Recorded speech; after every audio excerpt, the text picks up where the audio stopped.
اللہ الرحمن الرحیم نحمده ونصلی علی رسوله الکریم انا انزلناه فی لیلۃ القدر وما ادراک ما لیلۃ القدر۔ اللہ تعالیٰ کی عادت ہے کہ اللہ تعالیٰ اس دنیا کے نظام کو مساوات کی بنیاد پہ اللہ نے اس نظام کو نہیں چلایا۔ سب ایک جیسے نہیں ہیں اس دنیا میں۔ اللہ تعالیٰ نے انسانوں کو تمام مخلوق پہ ترجیح عطا فرمائی ہے۔ پھر انسانوں میں بھی سب کو ایک جیسا مقام نہیں دیا۔ پیغمبروں کو اللہ تعالیٰ نے عام لوگوں پر فضیلت عطا فرمائی، پھر پیغمبروں کو بھی ایک جیسا مقام نہیں دیا۔ اللہ تعالیٰ نے پیغمبروں میں حضرت ابراہیم علیہ السلام، موسیٰ علیہ السلام، عیسیٰ علیہ السلام اور سید الانبیاء محمد صلی اللہ علیہ وسلم کو باقی پیغمبروں پر فضیلت عطا فرمائی، اور پھر ان چاروں کو بھی ایک جیسا مقام اللہ نے نہیں دیا۔ ان میں سب سے افضل مقام اللہ نے اپنے حبیب محمد صلی اللہ علیہ وسلم کو عطا فرمایا۔ تو جیسے اللہ تعالیٰ کی عادت ہے کہ انسانوں میں اللہ نے فرق رکھا، مخلوق میں فرق رکھا، تو اللہ تعالیٰ نے اسی طرح اس زمین کے خطوں میں فرق رکھا ہے۔ اس زمین میں سارے خطے ایک جیسے نہیں ہیں۔ مسجد کو اللہ نے عام جگہوں پر فضیلت دی، پھر مسجدوں میں مسجد اقصی، مسجد نبوی اور مسجد حرام کو اللہ نے باقی مسجدوں پر فضیلت دی، اور ان تین مسجدوں میں بھی اللہ نے سب سے زیادہ فضیلت مسجد حرام کو دی جہاں بیت اللہ ہے، اور اتنی بڑی فضیلت دی کہ مسجد حرام میں ایک نماز کا ثواب 1,00,000 نمازوں کے برابر قرار دیا گیا۔ اور علماء کہتے ہیں صرف نماز ہی نہیں ہے بلکہ ایک نیکی کا ثواب اللہ نے مسجد حرام میں 1,00,000 نیکیوں کے برابر رکھا ہے۔ تو اسی طرح اللہ تعالیٰ نے جو اوقات ہیں، وقت ہیں، ان کو بھی ایک جیسا نہیں رکھا۔ اللہ تعالیٰ نے ہفتے کے دنوں میں جمعے کے دن کو ان بقیہ 6 دنوں پر اللہ نے فضیلت عطا فرمائی ہے۔ پھر اللہ نے مہینوں میں تمام مہینوں پر رمضان المبارک کو فضیلت عطا فرمائی ہے۔ آپ رمضان میں جب کوئی نیکی کرتے ہیں تو پورے سال کی نیکی ایک طرف اور رمضان کی نیکی ایک طرف، کئی گنا اجر اس کا بڑھ جاتا ہے۔ اسی طرح سے اللہ رب العزت نے پورے رمضان کو بھی ایک جیسا نہیں رکھا، بلکہ اللہ نے رمضان کے آخری عشرے کو پچھلے 2 عشروں پہ اللہ نے فضیلت دی ہے کہ رمضان کے آخری عشرے میں عبادت کا ثواب بقیہ 2 عشروں سے زیادہ ہے۔ یہی وجہ ہے کہ آپ صلی اللہ علیہ وسلم رمضان کے آخری عشرے میں شد میزرہ، امی عائشہ رضی اللہ تعالیٰ عنہ فرماتی ہیں تہبند کس لیا کرتے تھے۔ یہ کنایہ ہے عبادت سے کہ بالکل پوری رات آپ صلی اللہ علیہ وسلم عبادت کیا کرتے تھے۔ اور کمال کی بات یہ ہے کہ رمضان کے آخری عشرے کی جو 10 راتیں ہیں یا 9 راتیں ہیں، ان میں بھی پھر اللہ نے 9 کو برابر نہیں قرار دیا، بلکہ ان میں ایک رات ایسی اللہ نے بنائی جو پورے رمضان کی تمام راتوں سے افضل اور پورے سال کی تمام راتوں سے افضل، اور اس کا نام بھی اللہ نے خود متعین کیا کہ اس کا نام ہے لیلۃ القدر۔ قدر کا مطلب مرتبے والی، قدر و منزلت والی، اونچے مقام والی رات۔ تو یہ اللہ کی عادت ہے کہ جیسے آپ دیکھتے ہیں کہ مختلف قسم کی کمپنیاں مختلف پیکیجز نکالتی ہیں اپنی پروڈکٹ کو سیل کرنے کے لیے، لوگوں کو فائدہ پہنچانے کے لیے، خود پیسے کمانے کے لیے۔ اللہ کو ہماری ضرورت نہیں ہے ہماری عبادت کی، اللہ کو اس بات کی ضرورت نہیں ہے کہ ہم اس کی عبادت کریں تو اس کو کوئی فائدہ ہوگا، لیکن اللہ ہمیں فائدہ پہنچانے کے لیے، ہمیں عبادت کی طرف لانے کے لیے، ہماری تربیت کے لیے کہ یہ کسی طرح کسی بہانے آ جائیں۔ جیسے دیکھیں مارکیٹوں میں سیل لگتی ہے نا، چیزیں سستی ہو جاتی ہیں، کمپنی کا تو اس میں اپنا مفاد ہوتا ہے، تو غریب سے غریب آدمی بھی اس سیل کی وجہ سے سستے میں وہ چیزیں خریدنا شروع کر دیتے ہیں۔ تو اللہ تعالیٰ کا تو کوئی مفاد نہیں ہے ہم سے، لیکن اللہ ہمیں فائدہ پہنچانے کے لیے مختلف قسم کے پیکیج دیتے ہیں کہ آؤ رمضان کا ایک پیکیج ہے جس میں گناہ گاروں کو توبہ کی توفیق ملتی ہے، پورے سال کچھ نہیں کیا تو کچھ رمضان میں کر لو، پورے سال مسجد میں عبادت کی توفیق نہیں ملی تو چلو عمرہ کی آج تمہیں توفیق ملی، مسجد حرام میں عبادت کر لو، یہاں تو میں 1 پر 1,00,000 تمہیں دوں گا۔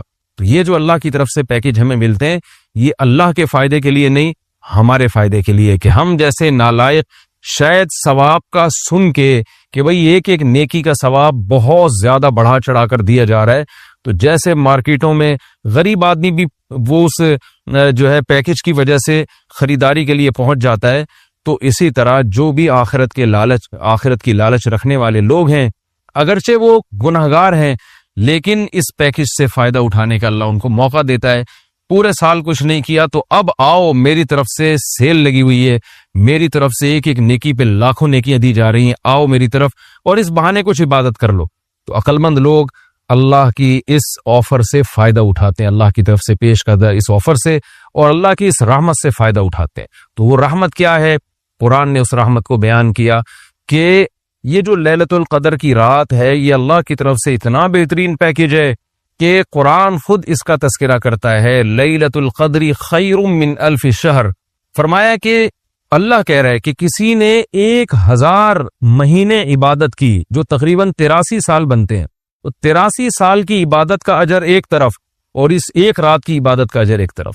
آپ بتائیے کتنا بہترین اللہ کی طرف سے یہ اللہ کی رحمت کا معاملہ ہے، اور اللہ کی طرف سے یہ کتنا بہترین پیکیج ہے، تو اتنا زیادہ اس میں ثواب۔ اور اللہ نے بتایا کہ ایسی برکت والی رات ہے، 2 جگہ قرآن نے اس کا تذکرہ کیا، انا انزلناہ فی لیلۃ مبارکہ، کہ ہم نے اس رات میں قرآن کو نازل کیا اور یہ برکت والی رات ہے۔ ایک جگہ قرآن کہہ رہا ہے برکت والی رات، ایک جگہ قرآن کہہ رہا ہے قدر و منزلت والی رات، اور دونوں جگہ قرآن کہہ رہا ہے کہ ہم نے اس رات کو کی سلیکشن کی ہے قرآن کو نازل کرنے کے لیے۔ تو ایک فضیلت تو اس رات کی یہ ہے کہ اس میں عبادت کا اجر ہزاروں گنا بڑھ جاتا ہے۔ آپ 83 سال مسلسل عبادت کرتے رہیں اور اس ایک رات میں آپ عبادت کریں تو اللہ کی رحمت ہے کہ اس ایک رات کی عبادت کا ثواب 83 سال کی عبادت کے برابر ہو جائے گا۔ تو بہت ہی محرومی کی بات ہے کہ کوئی شخص اس رات کو سوتے میں گزار دے۔ اور علماء نے یہ بیان کیا ہے کہ جو بھی فضیلت والے دن یا فضیلت والی راتیں ہوتی ہیں ان میں جیسے عبادت کا ثواب بڑھ جاتا ہے، گناہ کا عذاب بھی اسی حساب سے کئی گنا بڑھ جاتا ہے۔ جیسے مسجد حرام کے بارے میں حدیث میں آتا ہے کہ ایک نماز 1,00,000 کے برابر، لیکن قرآن کیا کہتا ہے، وَمَن يُرِدْ فِيهِ بِإِلْحَادٍ بِظُلْمٍ نُذِقْهُ مِنْ عَذَابِ السَّعِيرِ۔ مسجد حرام میں ظلم اور گناہ کا کوئی بھی معصیت جو ہے، گناہ ہے، اس کا عذاب بھی کئی گنا بڑھ جاتا ہے۔ اس لیے علماء کہتے ہیں کہ مسجد حرام میں ایک جرم وہ 1,00,000 جرموں کے برابر ہے، مسجد حرام میں ایک چوری 1,00,000 چوریوں کے برابر ہے، مسجد حرام میں ایک جھوٹ 1,00,000 دفعہ جھوٹ بولنے کے برابر ہے۔ وہ صرف نیکی کا ثواب نہیں بڑھتا، گناہ کا عذاب بھی بڑھ جاتا ہے۔ اسی طرح علماء کہتے ہیں کہ رمضان میں جیسے نیکی کا ثواب کئی گنا بڑھتا ہے، گناہ کا عذاب بھی کئی گنا بڑھتا ہے۔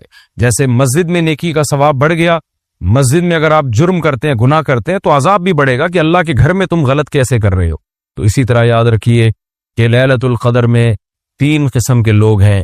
ایک تو وہ لوگ جو عبادت کر کے اس رات کو قیمتی بناتے ہیں اور 83 سال کی عبادت اپنے کھاتے میں، اپنے اعمال نامے میں ڈال لیتے ہیں۔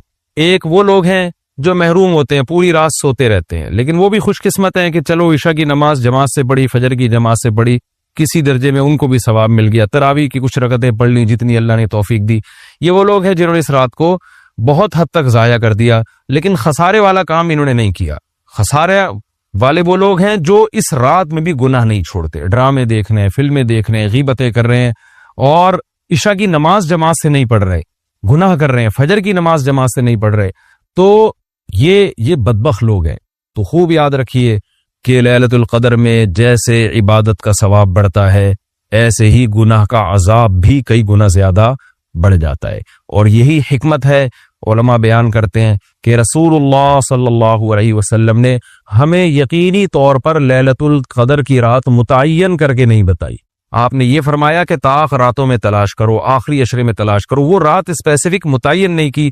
اس میں یہی حکمت علماء بیان کرتے ہیں کہ اگر وہ رات متعین کر دی جاتی اور پھر اس میں اس رات میں کوئی پوری رات سو کے ضائع کرتا تو اللہ کی اس پر حجت تام ہو جاتی۔ اللہ کہتے تجھے تو پتا تھا کہ آج لیلۃ القدر کی رات ہے، تو نے آج گناہ کیسے کیا، تو نے اس رات کو ضائع کیسے کیا، تو اور زیادہ عذاب آ سکتا تھا۔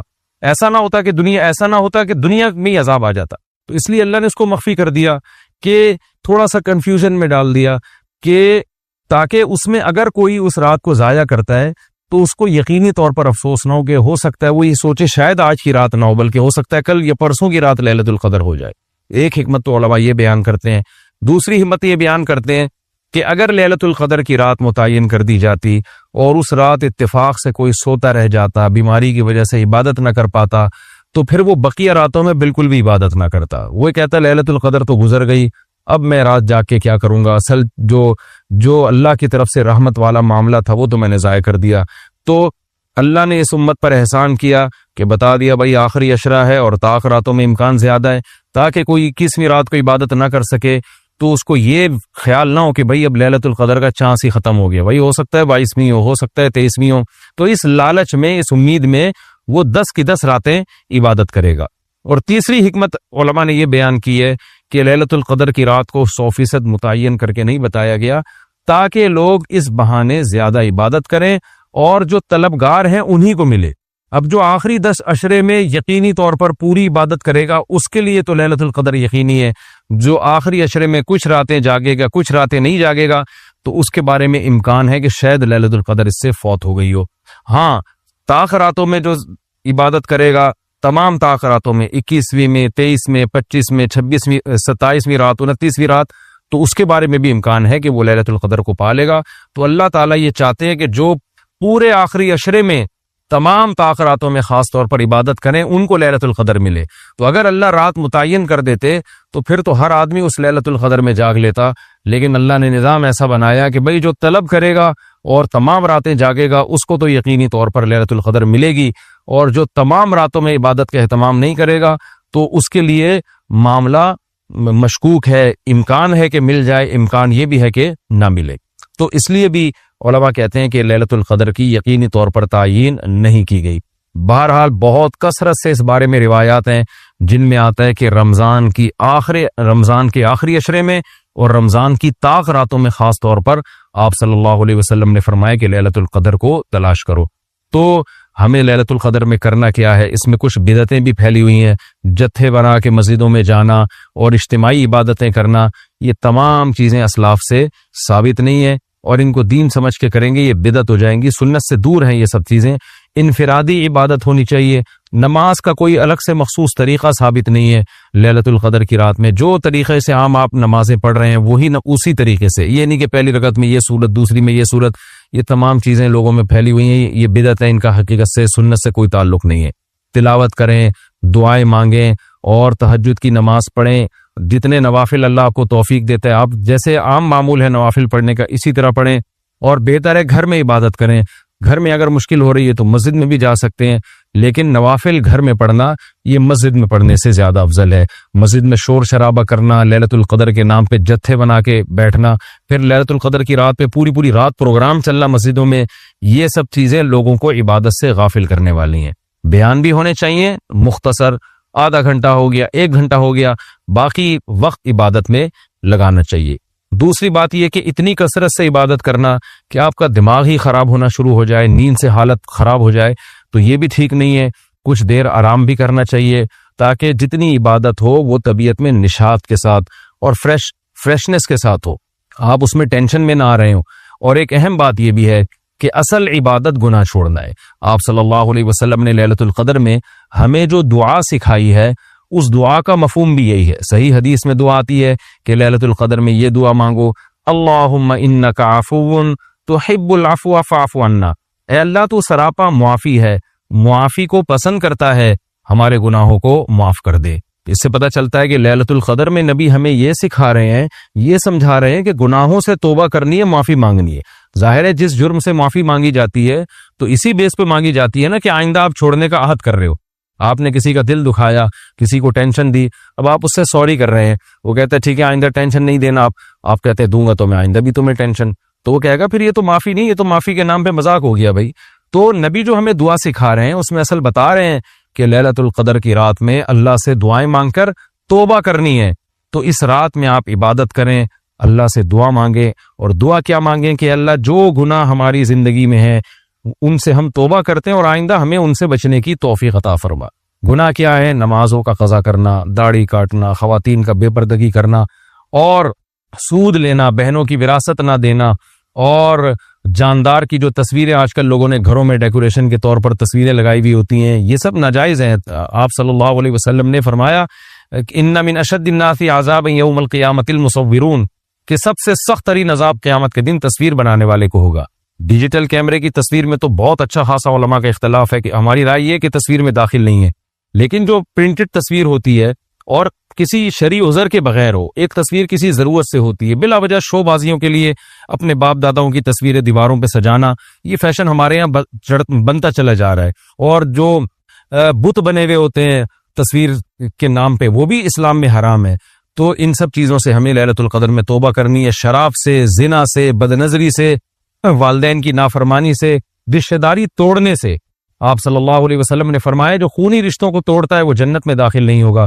لیلۃ القدر کی رات میں آپ اپنے خونی رشتوں کو منا لیں، اس رات میں آپ اگر رشتے کو جوڑیں گے اس کا ثواب کئی گنا زیادہ ملے گا، اس کی برکتیں بہت زیادہ ہوں گی۔ تو اس رات میں صدقہ خیرات بھی کرنا چاہیے، اور ان تمام جرائم سے، نماز چھوڑنے کا گناہ، سود کا گناہ، وراثت کھانے کا گناہ، جو بھی ناپ تول میں کمی کا گناہ، آپ اگر کسی ادارے میں جاب کرتے ہیں، آپ تنخواہ پوری لے رہے ہیں مگر آپ کام میں ڈنڈی مار رہے ہیں، یہ خیانت ہے جس سے قرآن نے روکا ہے۔ یہ بھی ایک جرم ہے، اس جرم سے بھی ہم نے اس رات میں توبہ کرنی ہے۔ اگر کوئی کرایہ دار مالک مکان کے گھر کو امانت کے طور پہ استعمال نہیں کرتا، یہ بھی امانت میں خیانت ہے۔ اور اگر مالک مکان کرایہ دار کو تنگ کرتا ہے یا کرایہ دار مالک مکان کو ٹائم پہ کرایہ نہیں دیتا، یہ بھی جرم ہے جس کو قرآن بیان کرتا ہے امانت میں خیانت۔ تو جہاں بھی دو آدمیوں کا معاملہ ہو رہا ہے اور اس میں آپ ڈنڈی مار رہے ہیں، یہ بہت بڑا جرم ہے۔ قرآن میں اہل جنت کی یہ صفات بیان نہیں کی گئی ہیں۔